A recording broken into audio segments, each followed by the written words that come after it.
तो चलिए स्टूडेंट्स, आज का अपना टॉपिक है properties of hydrogen peroxide.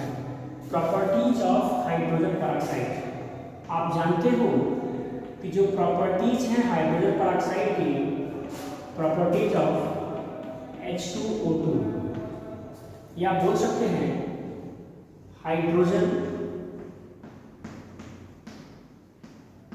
Peroxide के गुण। हाइड्रोजन पेरोक्साइड के गुण में सबसे पहला जो हमारा डिस्क्रिप्शन होगा वो फिजिकल प्रॉपर्टी, भौतिक गुण का होगा। पहला भौतिक गुण का बात करेंगे हम लोग, भौतिक गुण। और भौतिक गुण में सबसे पहला इसका जो पॉइंट आएगा वो आएगा जो इसका बॉइलिंग पॉइंट होगा, इसका क्वथनांक। इसका जो बॉइलिंग पॉइंट होगा वो होगा 51 डिग्री सेंटीग्रेड। 51 डिग्री सेंटीग्रेड होगा। दूसरा इसका प्रॉपर्टी जो आएगा H2O2, जो हमने लिक्विड के फॉर्म में गैदर किया था, हमने जो विद्युत अपघटनी विधि, इलेक्ट्रोलाइटिक विधि से निकाला था, फिर बेरियम सल्फेट बेसिक एसिडिक करके हमने निकाला था। तो जो लिक्विड फॉर्म में मेरे को H2O2 मिला हुआ था, उसका जो दूसरी प्रॉपर्टी होगी वो उसके लिए, अगर ये कहीं डायरेक्ट स्किन के ऊपर गिरती है, अगर ये स्किन के ऊपर गिरेगी तो ये आपके ऊपर फफोले डाल देती है। तो दूसरी प्रॉपर्टी है ये त्वचा पर फफोले डाल देती है, फफोले डाल देती है। तीसरा इसका देखेंगे तो ये ब्लू कलर की होती हैं। और फोर्थ देखेंगे इनका मेल्टिंग पॉइंट -41 डिग्री सेंटीग्रेड का होता है। इनका मेल्टिंग पॉइंट -41 डिग्री सेंटीग्रेड होता है।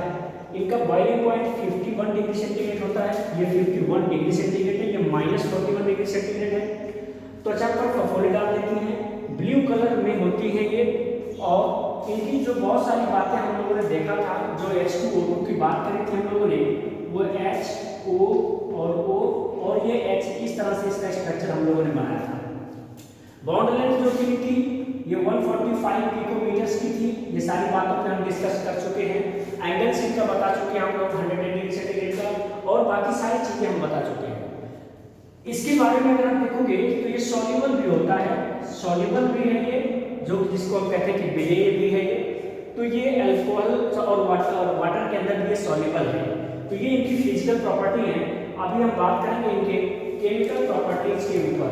इनका केमिकल प्रॉपर्टी क्या होगा,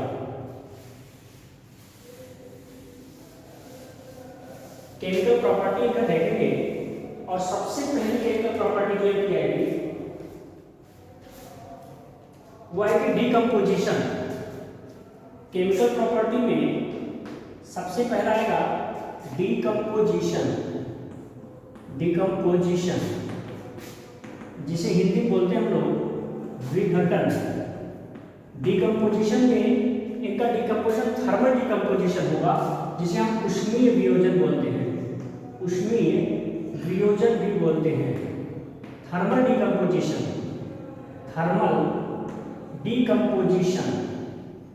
जरा ध्यान से देखिएगा, इस थर्मल डिकम्पोजिशन का मतलब क्या है कि अगर H2O2 हाइड्रोजन पेरोक्साइड को आपने ज़्यादा टेम्परेचर के अंदर में हीट किया तो H2O2 से ऑक्सीजन मालिक एटम्स रिलीज कर जाएगा। जैसे आपने यहाँ पे लिया H2 और O2 लिया, लिक्विड फॉर्म का है ये, हाई टेम्परेचर आपने यहाँ पे कर दिया, इसका हाई टेम्परेचर कर दिया, उच्च ताप पर। तो इस H2O2 से जो आपने H, O और ये O और ये H लगाया हुआ है ना, एक ऑक्सीजन यहाँ से डिफ्यूज कर जाएगा। एक ऑक्सीजन डिफ्यूज करेगा तो ये इलेक्ट्रॉन यहाँ पर आएगा ऑक्सीजन के पास, और ये पूरा बॉन्ड बनाएगा जो बनाएगा H2O, और साथ में एक ऑक्सीजन यहाँ से रिलीज कर जाएगा। यानी यहाँ पे जो मुझे मिलेगा वो H2O मिलेगा, और एक ऑक्सीजन यहाँ पे मिलेगा, बॉन्ड बेबी ऑक्सीजन, जिसे हम लोग नवजात ऑक्सीजन भी बोलते हैं। नवजात ऑक्सीजन। अगर बहुत ज़्यादा हीट करोगे H2O2 को तो ये पानी में कन्वर्ट हो जाएगा। हाइड्रोजन पेरोक्साइड हाई टेम्परेचर में वाटर में कन्वर्ट हो जाता है, और एक ऑक्सीजन निकलने की वजह से ऐसा पॉसिबिलिटी होती है। दूसरा इसका आता है ऑक्सीडाइजिंग। ऑक्सीडाइजिंग इसको हम पूरा लिखते हैं ऊपर, ऑक्सीडाइजिंग गुण इसका जो देखेंगे वो पूरा बहुत कई प्रॉपर्टीज हैं इसके अंदर। ऑक्सीडाइजिंग ऑक्सीकारक गुण का मतलब क्या है?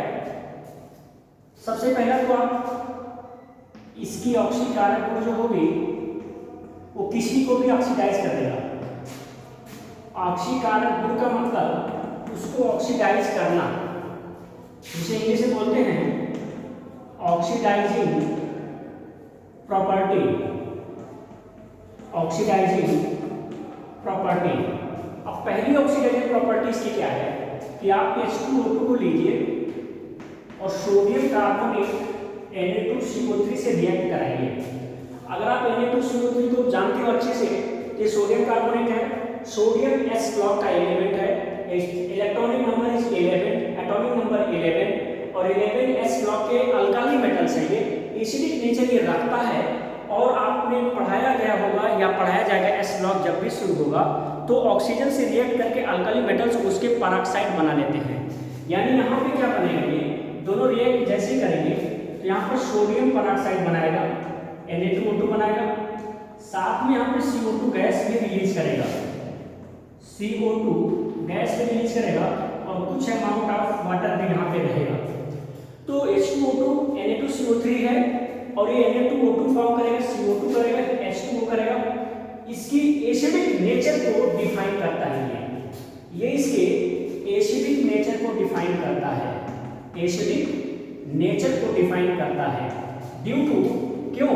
क्योंकि यहाँ से कार्बन डाइऑक्साइड गैस साथ में सोडियम पेरोक्साइड Na2O2 ये दोनों निकल रहे हैं। इसलिए ये पता चलता है कि जब हाइड्रोजन पेरोक्साइड सोडियम कार्बोनेट से क्रिया करती है तो सोडियम पेरोक्साइड का बनना साथ में कार्बन डाइऑक्साइड का निकलना इस बात की पुष्टि करता है कि H2O2 एसिडिक नेचर रखता है।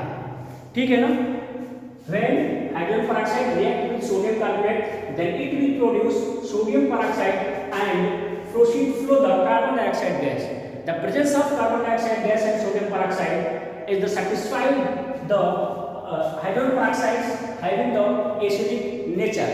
ये कार्बन डाइऑक्साइड और सोडियम पेरोक्साइड की उपस्थिति ये बताती है कि हाइड्रोजन पेरोक्साइड एसिडिक नेचर का है।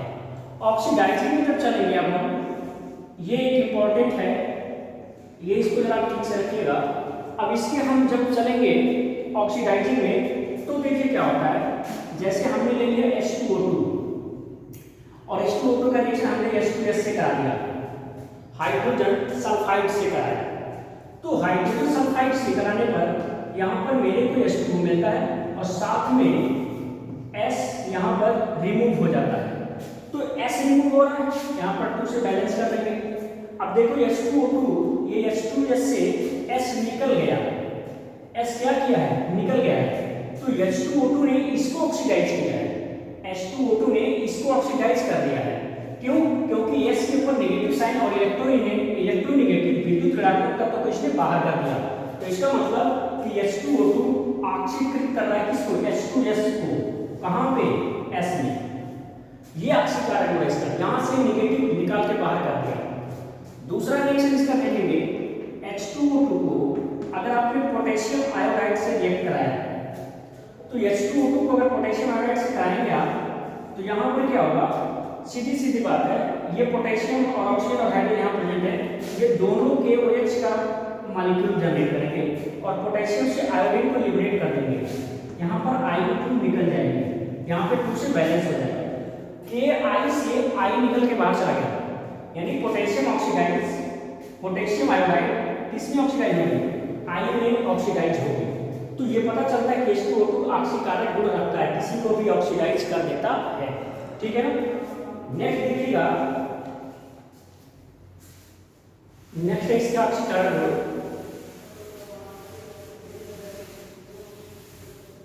नेक्स्ट इसका है FeSO4 फेरस सल्फेट,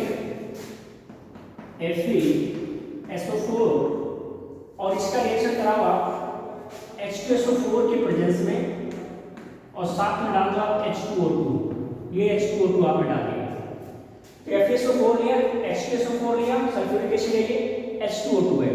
क्या ये H2O2 इसको ऑक्सीडाइज कर पाएगा, करेगा। क्या होगा इसका रिएक्शन, ये आएगा FeSO4 का होल थ्राइस। ये किस में चला गया, फेरस से फेरिक में चला गया। यहाँ पर जो फेरस था, फेरस सल्फेट था, और फेरस सल्फेट ऑक्सीडाइज हो करके फेरिक सल्फेट में कन्वर्ट हो रहा है, फेरिक सल्फेट में चला गया, फेरिक सल्फेट। तो अब इस पर देखने का मतलब देख लीजिएगा जरा, यहाँ पर FeSO4 में S का ऑक्सीडेशन स्टेट चेक करिएगा। तो FeSO4 में S का ऑक्सीडेशन स्टेट अगर चेक करेगा तो Fe के ऊपर +2 है, S का निकालना है तो X लेंगे, O का लेंगे -2 × 4, तो यहाँ पे हुआ +2 + x, और यहाँ पे क्या गया प्लस -x से कहाँ हो गया, +8 पे आ गया, यानी x की वैल्यू क्या हो गई +6 आ गई। यहाँ पर चले गया Fe के ऊपर +2 है, S के ऊपर x ले लिया है, और इसके ऊपर क्या है -2 है ना, और -2 का मल्टीप्लाई 4 से होगा, ठीक है ना, और 3 का पूरा इसके साथ हो रहा है तो 3 में मल्टीप्लाई करोगे यानी +2 + x, और ये प्लस माइनस का माइनस कितना हो गया 8, और -8 में 3 का मल्टीप्लाई, तो टोटल कितना हो गया, x की वैल्यू अगर देखोगे तो 24 हुआ प्लस में, और ये जाके माइनस हो गया। x की वैल्यू यहाँ 22 पे चल रही है। अब 22 पे अगर चल रही है तो सीधी बात यहाँ पे करो आप, सल्फर के ऊपर के जो साइन आ रहे हैं, ऑक्सीडेशन स्टेट जो इसका हो रहा है, इस पूरे में वो आपका बहुत ज़्यादा इंक्रीज करेगा, और बहुत ज़्यादा इंक्रीज होने की वजह से ये पता चल रहा है कि फेरस सल्फेट ऑक्सीडाइज हो रहा है फेरिक सल्फेट के अंदर। तो फेरस सल्फेट फेरिक सल्फेट में ऑक्सीडाइज हो रहा है, और किसकी प्रेजेंस में, FeSO4 और FeSO4 के प्रेजेंस में। नेक्स्ट इसका देखेंगे, नेक्स्ट प्रॉपर्टी इसकी देखिएगा,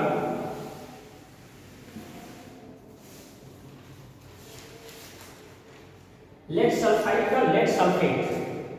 लेड सल्फाइड का मतलब PbS, और रिएक्शन H2O2 से करा हो गया, तो ये लेड सल्फेट में यानी PbSO4 में जा रहा है, PbSO4 में जा रहा है, साथ में यहाँ पे वाटर मॉलिक्यूल्स भी रिलीज हो रहा है। अब वाटर मॉलिक्यूल्स रिलीज अगर कर रहा है तो यहाँ पर 4 से बैलेंस करेंगे, और यहाँ पर 4 से बैलेंस कर देंगे, अभी इक्वेशन बैलेंस हो जाएगा, ठीक है ना। 4 × 2 = 8, 4 और 4, ये 8 हो गया है, बाकी इक्वेशन बैलेंस है। अब लेड सल्फाइड से लेड सल्फेट में चला गया, ये लेड सल्फाइड है, लेड सल्फाइड है, और ये लेड सल्फेट है, लेड सल्फेट है ये। अब PbS में आप देखोगे तो अगर Pb की देखोगे तो यहाँ पर कितना आएगा, Pb का अगर निकाल S के ऊपर साइन माइनस का निकाला था, तो इसके ऊपर देखोगे लेड सल्फाइड से लेड सल्फेट में कन्वर्ट हो रहा है, चार्जेस इंक्रीज कर रहे हैं, तो लेड सल्फाइड का ऑक्सीडेशन हुआ किसमें, लेड सल्फेट में हुआ। ये प्रेजेंस किसकी थी, H2O2 की थी। नेक्स्ट देखिएगा पोटेशियम फेरोसाइनाइड का, पोटेशियम फेरिक साइनाइड में ऑक्सीडाइजिंग करेगा H2O2, तो पोटेशियम फेरोसाइनाइड F(K4) FeCN का होल 6, ये पूरी रिएक्शन इसको बोलते हैं हम लोग पोटेशियम फेरोसाइनाइड, पोटेशियम फेरोसाइनाइड, और इसकी रिएक्शन करानी है H2O2 से। अगर आपने इसका रिएक्शन H2O2 से कराया तो ये फेरिक साइनाइड में जाएगा, यानी यहाँ पे K4 से K3 में जा रहा है, कैसे ये देखिए K3, फिर यहाँ पे Fe, और ये CN का होल 6 ये इसमें चला गया, इसमें गया है H2SO4, और साथ में अगर इसकी बेसिक मीडियम अगर इसका बढ़ाना है तो यहाँ पे आप H2SO4 भी ले सकते हो, जिससे इससे यहाँ का प्रोसेस फास्ट हो जाएगा। और अगर इतना ये करा दोगे आप तो यहाँ पर आपको K2SO4 भी मिलने लगेगा, वो तो मिल ही रहा था बिकॉज यहाँ पर K था ही, लेकिन एक कंपाउंड्स आपको यहाँ पे और मिल जाएगा, वो क्या होगा आपका वाटर मॉलिक्यूल्स यहाँ पे रिलीज करेगा। और बैलेंस करोगे यहाँ पर 2K4 से बैलेंस कर देना है आपको, और यहाँ पर बैलेंस करोगे तो 2K3 से बैलेंस कर दोगे आप। यहाँ पर 2 3 6 और 2 8, और यहाँ पर 2 4 8। तो पोटेशियम फेरोसाइनाइड से पोटेशियम फेरिक साइनाइड, ये फेरोसाइनाइड है, पोटेशियम फेरोसाइनाइड है, और ये पूरा कंपाउंड पोटेशियम फेरिक साइनाइड है। तो इसका भी क्या हो रहा है, इससे वहां पे ऑक्सीडाइज कर रहा है इसको, ठीक है ना। और उसके बाद में एक और बचता है बेरियम सल्फाइड का बेरियम सल्फेट में।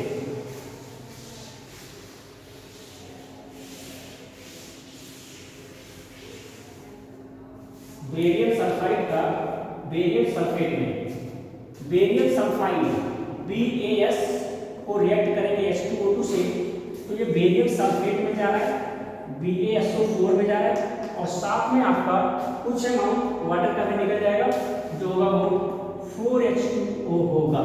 ठीक है, यहाँ पर 2 से आप बैलेंस कर देना, तो आई थिंक बैलेंस रहेगा। 2 हो जा 4 और 4 ये 8 हो गया, तो यहाँ पर BaSO4 4H2O और 4H2O2, ठीक है ना, तो 4H2O होगा ये, 4 2 जा 8, 4 2 जा 8 और 4 2 जा 8, फिर ये 8, तो 4 और 4 8, यहाँ पर 4H2O2 करेगा 2 नहीं।